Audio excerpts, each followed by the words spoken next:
They said to me, you can't run a business and have kids. You can't grow a startup and have children at the same time. They didn't have kids, obviously, and they were quite adamant about that is not a possible thing to do at all. It's one or the other. Building a business is tough and doing it alone even tougher. Welcome to She Talks, your go-to podcast for raw, relatable and ridiculously useful business advice. I'm Lisa Jones and I'm both a mum and a serial entrepreneur, and I'm here to help share real stories and proven strategies to help you scale up your business. Let's do this together. Hey lovely, Lisa here, and before we dive into today's episode of She Talks, I have got a little favour to ask you. If this podcast has ever made you feel a little bit more confident, a little bit more inspired, or a little less alone in this wild ride of running your own business, then I would love you to leave us a review on Spotify, Apple, or wherever you're listening. I know it sounds like a small thing, but it really helps get She Talks into the ears of more incredible women just like you, and it helps us keep bringing you the good stuff. And if there's an episode that made you go, oh my God, every woman in business needs to hear this, please share it with someone you love. Text it to your business bestie, add it to your stories, or drop the link in a group chat. However you do it, we are so grateful. All right, that's it from me. Let's jump in. Can you really launch a business, birth a baby, survive emergency bowel surgery, and scale a brand all at the same time? In this episode, I sit down with Lisa Chimes, vet, TV personality, and founder of Dog by Dr. Lisa, to talk about what really happens behind the scenes when you build a business during the most chaotic chapter of your life. Lisa shares how she turned a gap in the market into a premium pet care brand stocked in Harrods, David Jones, and Harris Farm, amongst other retailers, whilst juggling family, social media expectations, and scaling into global markets.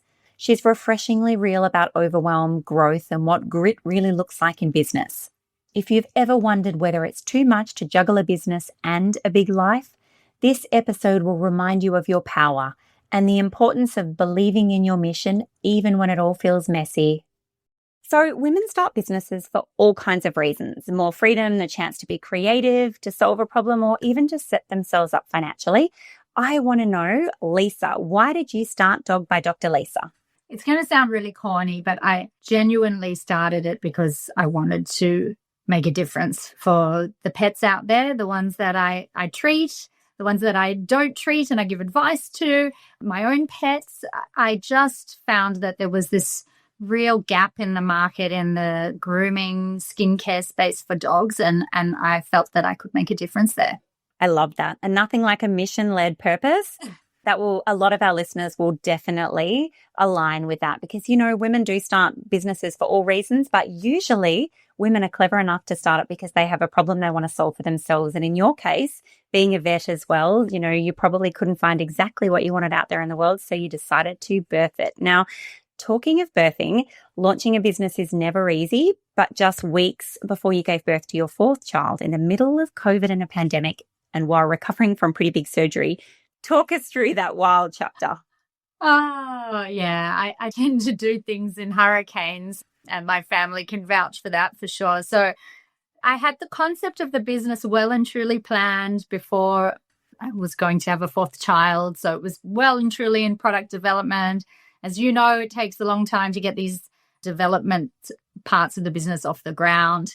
And then fell pregnant with our fourth child. And it was a roller coaster. That pregnancy and building a business while pregnant, this was all behind the scenes at this point, and I was still working at the vet hospital, was a lot. Then I had her. We launched, say, a month before I had her, and when she was born, I had a complication and had to have emergency bowel surgery, which was crazy, and I've spoken about that lots before. So I ended up in ICU 2 days after she was born and had a longer hospital stay. And the business had just launched like a few weeks before that. Thank goodness we'd done like a really soft launch, because I don't know if you recall, end of 2019 was the terrible bushfire season here. So we were very respectful of that, didn't want to really publicize the business too much. So I came out of hospital. We left out a part that my beloved dog had to be euthanized 6 weeks after the baby was born. And that was at a similar time to us sort of launching the business on social media, on Meta. And then, 2 months after, a month after that, it was the first COVID lockdown. So it was just a wild, wild ride. What did you learn from that? Because I think for all women, and I can speak to the listeners right now on this point, life is never going to be simple. And running families, businesses, like the old adage of the men being providers and the women being nurturers is just out the window. And we are now the providers and the nurturers often. Many of our listeners not only have like a side hobby business or a main hobby business and a job, like you were a vet and an eco, God, keep bringing originals. Here you were as a vet with a new ecom brand that you wanted to throw out there and a bunch of kids. Like, this is not unusual, but I think it isn't so much the wild ride we go on. It's the lessons we learn from the wild ride. Like, what did it teach you this period of time in your life? I mean, at the time, we were just surviving, right? I was breastfeeding my baby. We had ecom boxes on our dining room table. I was at home with 4 kids. It was COVID lockdown. I was recovering from bowel surgery, which meant I was in the bathroom a lot. Like, it was just insane. But at the time, I didn't really think that I can't do this. You go into survival mode and you just soldier on. I think women are really good at doing that. We just put up this wall and we just go on and on and on. And if I look back, I think, oh my God, that is just so crazy. How did I ever do that? But I think what I learned is that you deal with what you're dealt with, right? Like, at the time, you think this is normal and this is what I'm doing and I'm just going on and on. It's only when you step out of that, you realize, oh gosh, that was a lot. So I think my learning is really that no matter what we're thrown, whether it's business problems, family problems, whatever, we will get through it. And those times pass. It was over 5 years ago now that went on. It feels like it was yesterday, but 5 years have passed. I've grown so much. My kids have grown. The business has grown. And I think for future lessons, it's when things seem scary and you're in something that feels really overwhelming, just know that it will pass, and everything does. I've started a really weird trend of getting tattoos of incredible sayings on myself. And I just got Breathe on my wrist the other day. And up one of my arms, I have Fortune favors the brave. But I really want to get another one, which is This Too Shall Pass. I feel for all women that there are so many moments where I that phrase flows around in my head for days on end when things feel incredibly hectic. And I think it's a really precious reminder that whatever strain and massive levels of responsibility you're currently under, it definitely will pass. It doesn't always stay that intense. So 1,000% with you on that one, Lisa. The other thing is, so I've got a 12-year-old son at the moment. So he's going through all the things that 12-year-olds do in grade 6 and all the social changes and all that side of things, which is, I'm finding so much to deal with at the moment. It's a whole new chapter that I look back when he was born and how rattled I was when he was this newborn and he was a shocking sleeper and he was tough, right? My other kids were much easier, but he was a challenge. And I look back to that, and relative to the things that we're dealing with now, it's so different. It's hard in a different way. But I look back at the baby stage and I'm like, wow, it was actually quite easy in many ways. So it's relative to what you're dealing with at the moment and how much you've learned from your past experiences to how you deal with things in the future.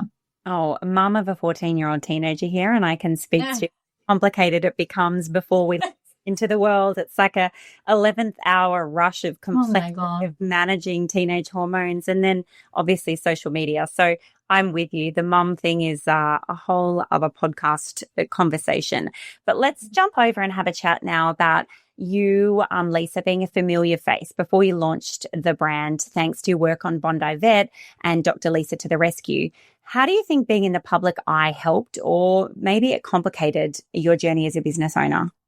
I think obviously in the most sort of obvious way, it helped in the sense that people in Australia who have pets tended to know who I was, especially dog and cat owners. So in that sense, from a marketing point of view, certainly it helped, and it gave that advocacy to the brand where people already had hopefully built some trust in me, so that when we launched the products that they were like, oh, we know her, we trust her, her products must be good. But in the same vein, I guess it's challenging in the sense that I've had to kind of learn how to be a business owner at the same time. And then there's aspects of things that are put in the spotlight that you wouldn't normally put in the spotlight in terms of running a business and sharing various aspects of your business. So in some ways, yeah, you can be a little bit more behind the scenes if you are a founder that doesn't have, say, a public profile, and you can kind of just chip away at your business. But when you're doing it all in the public eye, it definitely comes with, some challenges in terms of what you feel comfortable with and what you don't. And I'm learning more and more to just be real, which I always have been, but really understanding that people actually really value that realness and that honesty, which I've always prided myself on, but I am trying to share more and more as the journey goes on. Well, I mean, that's really true, isn't it? You would have noticed this yourself as a content creator over the last 10 years. You know, Instagram used to be very much around curated perfection. And I think the arrival of TikTok has thrown that shit to the curb. And now everybody is fascinated by super voyeuristic, behind the scenes, uncut, unperfect kind of stuff. So I feel Instagram flounders a little bit sometimes in the space where women our age are more inclined to use Instagram. We're a bit less inclined to be on TikTok, unlike my 14-year-old who has some terrible addiction to it, but also has a terrible addiction to constant needs for stimulation, which is a whole other podcast. But, and that's really interesting because I guess my background was even in traditional TV. So that was even before social media, and TV presenting back then was a very different world. You would go and you'd film what you did, and then they'd edit it and it would go to air some months later. And it didn't have that kind of constant live evolving presence that you had. Things were filmed well in advance. PR events were well planned, and there was sort of this off the cuff kind of live stream and share my story today. It didn't exist. So I think a lot of TV presenters from my era as well have had to shift so much with social media, and as it's changed and evolved from what you said with Instagram to now something that's even more real when you're traditionally trained in TV, which is even more curated than Instagram itself. It's a big adjustment. And so how have you navigated that? Like, give us some of your tips or things you've learned about what your audience is looking for at the moment. I mean, to be honest, and this is the real me, I find social media really hard. It's not something that comes naturally to me at all. And maybe it's because I came from traditional TV, or maybe it's just me being a little bit more of a private person. But I find it really hard to just like pick up a camera and shoot something. And I've even shared that on my socials before, where I said I actually sometimes don't even remember that I should share this, or that I should take a photo of that, or I should video this. Like, it's not innate to me. And some people it is. And for me, I think that's been my biggest challenge, is actually remembering to share things that people would be interested in. Even if it's a little tip or trick or hack that I do with my pets, my default is to not share it. And I really have to switch on that part of my brain to say, actually, people will want to know about this. This might help someone. This could be educational. This is entertaining. So thank goodness I've got a good team with my business, because if I didn't have that, I'd be in real trouble. But they're giving me those casual nudges and sometimes a bit of a kick to say, hey, that needs to be posted. Take a video of that, share that. So yeah, it's a process and a journey. I think the listeners are probably more likely to relate to you about that than not relate. I think for all of us, it feels that I certainly can relate to it being a burden. I'm a bit like you in that I would naturally not necessarily want to overshare. And I have to have a bit of a thing every 2 or 3 hours. I have to try and snap a shot or get a quick video or something and push it out on a few of my social channels. decide if they know, like, and trust me enough to buy from me, which is really what the crux of being a business owner on social media is. But I think for a lot of women, I'm not necessarily private, like you just hinted that you are, but I think for all of us, it's also because our lives are so complex. It's a couple of dogs, a husband, a business. I mean, Couple of dogs. I got 3 and a cat. how the hell? I've got 3 as well. How the hell are you supposed to remember to even think about what's a nugget today you could push out on socials? So I definitely think you're not alone there, Lisa. Yeah. Yeah. And you know what? It sometimes feels like I'm doing myself and the business a disservice if I'm not constantly putting everything out there and trying to grow engagement and all of that. But it's coming from a place that I'm actually, so busy running the business, Survival. looking after my 4 kids, 3 dogs and a cat and husband. And I just Don't forget the remember. I mean, I honestly, at one point I was setting reminders on my phone to do an Instagram post.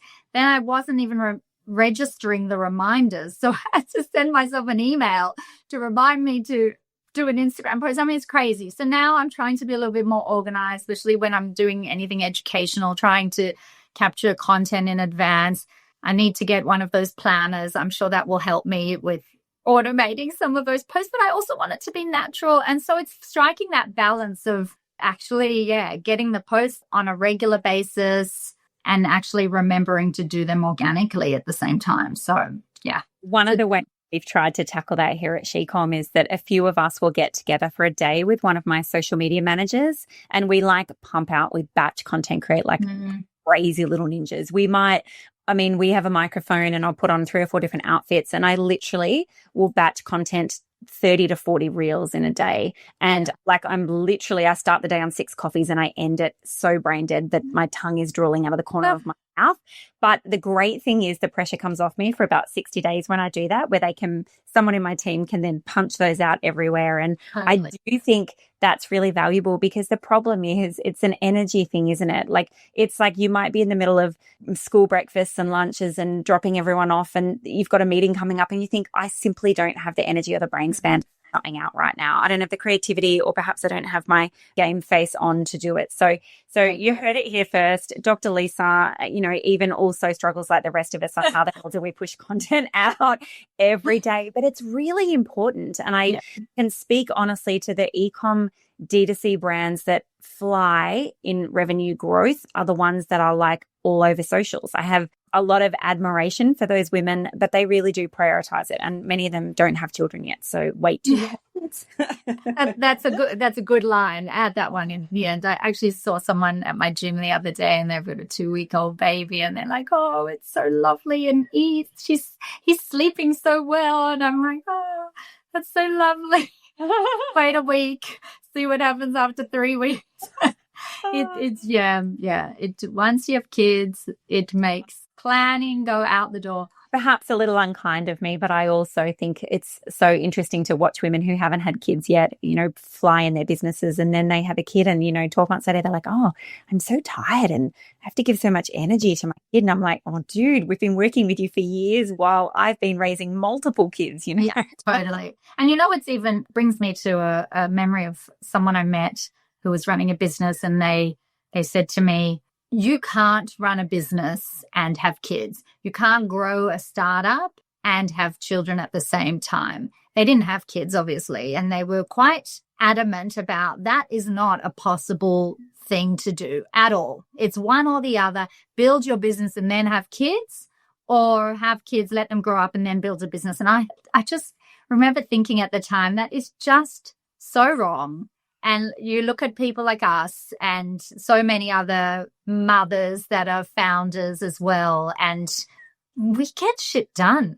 It goes as far as I think, to say that when you work with other mothers who are working mums, the efficiency and the way that we can get things done and juggle things is almost just as good, if not better, than people who haven't had kids in the same vein. I mean, no disrespect to anyone, but we have learned other skills in terms of productivity, efficiency, prioritization, and you just have to, sink or swim, and we tend to swim. I couldn't agree more, and absolutely 1,000% right. I always say, you want something done, ask a busy person and they'll get it done. But now you stocked by some big retailers, David Jones, Terry White, and Harris Farm, to name a couple. Tell us about those partnerships. Do they bring in a significant amount of revenue, or do you use them more for brand awareness and marketing on shelf? I mean, we started off primarily as a D2C brand. We were sort of like 99% D2C in the early years. And now we're definitely shifting to a more omni-channel hybrid approach between, say, bricks and mortar retailers and online. So at the moment, just given the size of Australia, the size of retail, I wouldn't say obviously they contribute to our revenue, but not sort of driving it completely. However, I would say that when you mentioned it serving as a marketing purpose, absolutely, it's definitely a hybrid of retail sales versus actually having a brand presence. And what we're trying to do with our business is show up where you would shop for yourself, right? So we are creating categories in areas that you tend to go for your own needs, that our pets are part of our family, and you should be able to shop for your pets where you shop for yourself.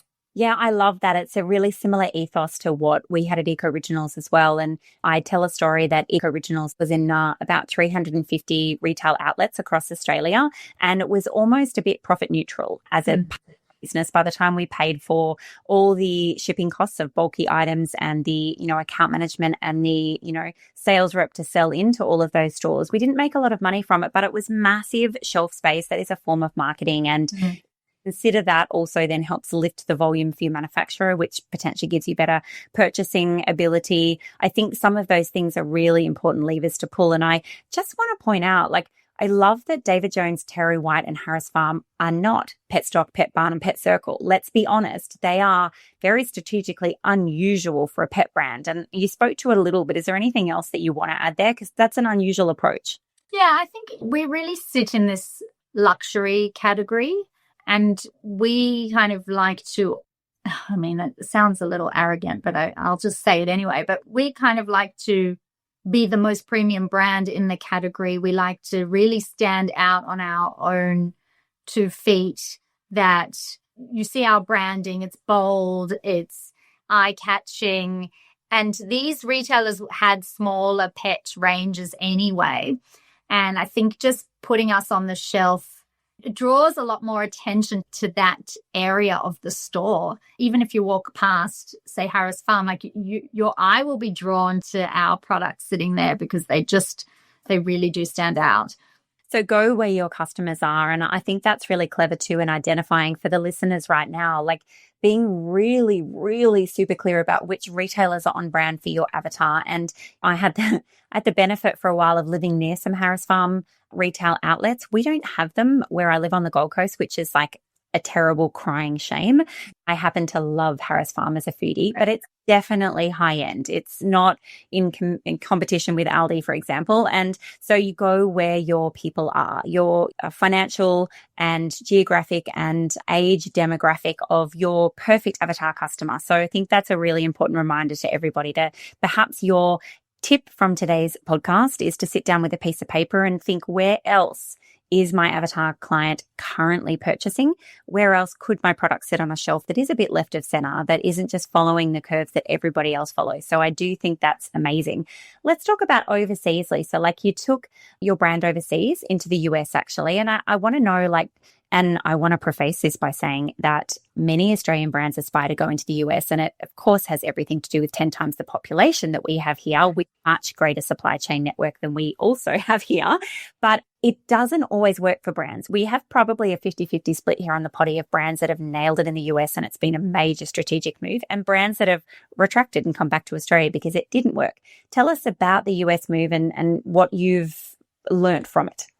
We have done a few softer launches in the US over the years, and we're becoming a global brand. So obviously, as you said, the US is right up there in terms of market size and growth capabilities. But in the early days, we had sort of, I guess it was in the day of Meta's glory, where you could build a D2C business purely on Meta, which, as I'm sure you know, that ship has sailed. When we launched the business, we had sort of a really good year or two with Meta returns in Australia. And then soon after that, we thought, okay, well, let's try the US. Now we've been able to scale Australia and got to the US, and the customer acquisition costs were massive online, like just 3-4 times what we were getting here. Crazy. So we'd burnt a lot of cash in the few times where we'd sort of said, okay, well, let's get an agency in the US and get them to run Meta, and we'll launch in the US just online on Meta and hope for the best. And to be honest, it didn't work out. We burnt a lot of cash. We acquired a relatively small database. It wasn't able to do what we did here. So then we shifted our focus. And I guess in the US, we are predominantly wholesale at the moment. And that's what we've really been focusing on over the last sort of 12 to 18 months, and got some good retailers over there, which is really, really helpful. And we're doing it now in a much smarter way, in a more strategic way, where we actually realize here in Australia, we had the leverage of me being on Bondi Vet and Dr. Lisa's The Rescue, and having a media presence in Australia. And while the show's on in the US and it's on YouTube, it's in a much smaller audience size, that we actually have to build our brand from scratch in the US. We have to introduce people to who I am. We have to introduce people to who the brand is. Whereas in Australia, that was a much easier thing to do. Now in the US, we're planning to do that really with a 360-degree approach, rather than just say, oh, well, let's run some Meta ads and hope for the best, because it's not going to happen anymore. And that's really what I'm hearing. You know, D2C in the States is really hard to do with no brand amplification or influencer kind of following. That's where wholesale can be a really great way to do it. Or it's a very expensive way to acquire a customer on Meta, as you discovered. So you're going to come back to this with a much greater marketing plan. Is that what your 360 approach looks like? Yeah, so we're going above the line, below the line, top of funnel, bottom of funnel, really just and leaning into people who are experts in the field over there in terms of the pet industry, in terms of marketing. And yeah, we're going to be building out a team over there and really, really focusing on growing that part of the business. Are you a little concerned at the moment about tariff changes and the economy of producing in China and selling in the US? Well, I mean, thankfully, most of our products are made here, so that's helpful. Here in New Zealand, we get our packaging from China because you can't really get the packaging we use here, but all the formulations that go on the skin, that's ingested, it's all here on New Zealand made, which is helpful. I mean, I'm terrified what's going to happen and what Trump's going to do in terms of something could change tomorrow. But we're well on our journey. We're doing it. It's not like we're planning to do it. That ship has well and truly sailed, so to speak. So hopefully, I mean, all we can do is just hope that it doesn't get too crazy. But yeah, of course, I'm terrified. Yeah, I think you would be in alignment with most other business owners on that at the moment. But what we're such a fan of here at SheCom is just talking about new market opportunities then. And I think for a lot of us, it's like, well, yeah, I mean, the States is the natural holy grail, but it doesn't mean that there aren't plenty of other places like Asia and the Middle East that are also equally easy for us to ship to and have huge pet loving markets to consider. So have you looked at other geographic entry? So we're already in a few retailers around the world. So we are in the UK. You can find our products in Harrods, which is my very exciting brand story. I said to my husband at the start of the business, I said, I'm going to be in Harrods one day and you're going to get me there. And he did it. And it was just, I mean, it's a really small retailer in terms of volume, but the presence of being on the shelves in Harrods is incredible. So I really feel honored with that. And then we're with a pet retailer in the UK as well. And then we're with some retailers in Hong Kong, Singapore. So yeah, we've kind of made our mark in a small way in other markets. And absolutely those markets are going to happen one day. We're going to grow those. It's just being the entrepreneur and the big dreamer myself, I would do everything at once and say to everyone, hurry up. Why aren't you doing this quick enough? And I say to my husband who does the sales in our business, I said, do the US and do the UK and do Asia and do it all together and just do it. And what I've learned over this journey is that's not really possible. And we've got to just be strategic and do things slowly and carefully. And And yeah, but those other markets absolutely are on our radar. Hey, lovely. If you're feeling stuck in your e-commerce business, I want you to know you are not alone. Growing a brand can feel like you're throwing spaghetti at the wall and hoping something sticks, but it doesn't have to be that way. At Shecom Academy, we give you a proven roadmap to scale with confidence. No more second guessing, no more wasted time, just expert coaching, tailored strategies, and a community of women cheering you on. If you're ready to take your business from messy and overwhelming to clear and thriving, we are here to help. Head to shecom.co to learn more. I'd love to see you inside. But let's talk about Harrods for a second, because that's really interesting. And what I would envisage, and my marketing brain instantly gets engaged and excited about that, is that, and for listeners, the reason I'm coming back to this is that when you can achieve, say, your holy grail retailer, and I mean, I'm with you. I was in Harrods in September. It's one of my favorite retailers in the world. I go wander around like a starry-eyed child, despite having been there a million times. Because it just is the holy grail of retail, really. I think the opportunity to leverage that for authority is where the value is. It probably isn't in the sales that come from Harrods in terms of revenue, but it's being able to say to other retailers, we are stocked in Harrods. That gives you the ultimate incredibility that your products must be incredible and ethical and sustainable and have a great story and a back story of quality ingredients and all those kind of things. It's just like one big giant rubber stamp. Have you leveraged that for other retailers? Believe me, that name is dropped in any sales pitches whenever we're trying to. It must open doors.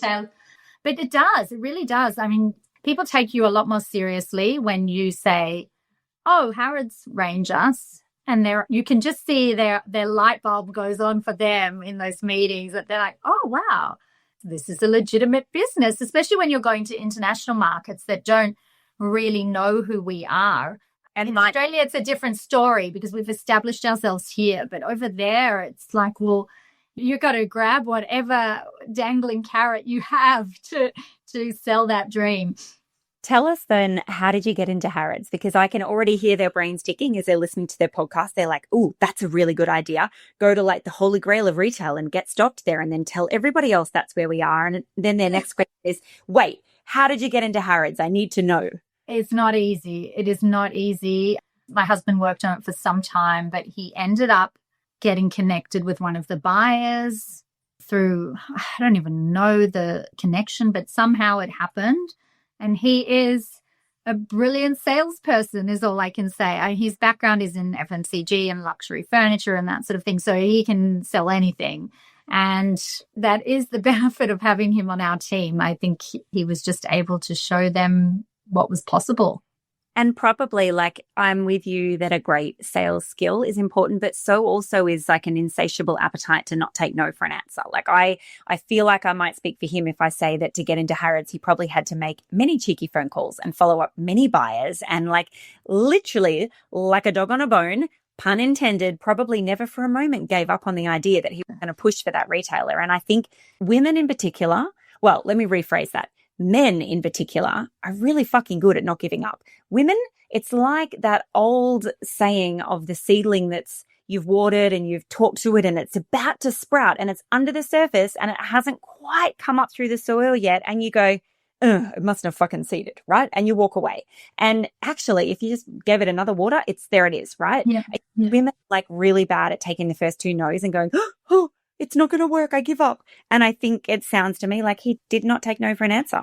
Totally. And I think he's an incredible salesperson. But between the two of us, I'm also a very persistent, determined person. So when the two of us are together and, you know, the kids are gone to bed and I'm just at it, I'm like, what's happening? Have you got habits yet? Tell me. Have you chased off? So between the two of us, him selling and me kind of pushing and being persistent, it happened. And I think it is interesting that you mentioned that about women because I meet so many women like that. And then you meet a percentage of women who are just so sales focused and so like a dog to a bone, as you mentioned, that they just are relentless. But I think it's a cultural thing. And I think it's changing more. I think more and more I'm meeting more women who have that sort of drive to kind of push despite everyone saying no. And I think it's really important to recognize that not a lot of the listeners would have your husband in their hip pocket. Mm-hmm. And in fact, many of them are driving the business on their own. And I tell this story regularly, and I feel that now is the perfect moment to drop this one. Like, it doesn't really matter how good your product is. No one's going to know about it if you don't become an exceptional, never give up kind of marketer. Mm-hmm. And I story of Coca-Cola, like, it's disgusting, heinous product, and it is sold in every market, in every country, in every small town around the entire planet. And so I use it as an example of their product is shit, but their marketing is phenomenal. And it's about the marketing and the ability to never give up that actually can make and break a brand. So I see the disenchanted, disheartened women all the time who have put their entire soul into developing the world's best product. And that's amazing. And kudos to you, girlfriend. Unfortunately, if you don't also learn how to market it like a motherfucker, nobody's ever going to hear about the product. And so I love that you have husband in your pocket, but for those that don't, you need to be a little bit of each of you, and you can't give up. You have to work really hard to be doing the sales and the marketing and the reels and the stories. And you could probably let go of some other shit as long as you can make them continue to fly. And I think what people also don't realize is that if you have that passion about what you've made and you are so committed to your formulation or your product design or whatever it may be, you ultimately are the best salesperson, because you are the one that dreamed up this concept. You are the one that knows it in and out. You are the one that hired your salespeople in the first place. So you inspired them. You know, my husband left his previous business to join me. I did it for 18 months without him at the start. So we, as the founders, are the best salespeople in our team. Despite what you think, despite what anyone else tells you, no one can sell your product like yourself. No, and I just had the pleasure of interviewing Danny from Kalani Keeney's on a podcast recently, and she talks a little bit about stardust, which each of us as founders have our own stardust, and it's not the same stardust that each of us have. We have our own unique DNA of stardust, and I think the really amazing thing for each listener right now is to sit down as well very early in the morning or in a moment in which you're not got 6 kids climbing all over you, start to write down, like, what is your stardust? Because you don't have to be the same as Lisa's husband, who clearly is a very experienced salesperson. But if you can find what you're good at, which is telling people about the product you've created that solves enormous problems in your own stardusty kind of way, then you can make it work. I think comparisonitis is like the killer of dreams, and like exceptionally bad at imposter syndrome. It's such an ugly beast. And particularly here in Australia, as you just pointed out, we have our own barriers in Australia, and tall poppy syndrome and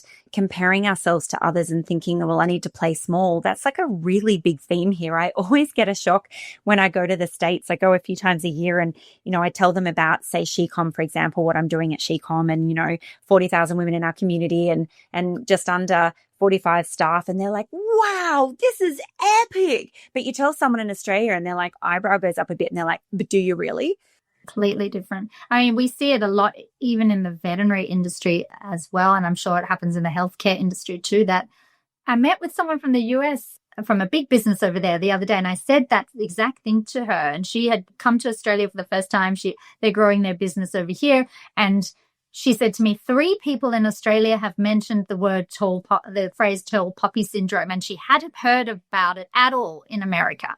And I mentioned it to her. She said, you're the 3rd person that said that. And I said, it is actually such a phenomenon here. And I don't know how it developed culturally, but in Australia, if you are popular or if you are successful, people don't lift you up. They're not happy for you, and they tend to kind of work out a way to tear you down or shame you or whatever. And I saw that a lot in the early days when I did Bondi Vet, for example.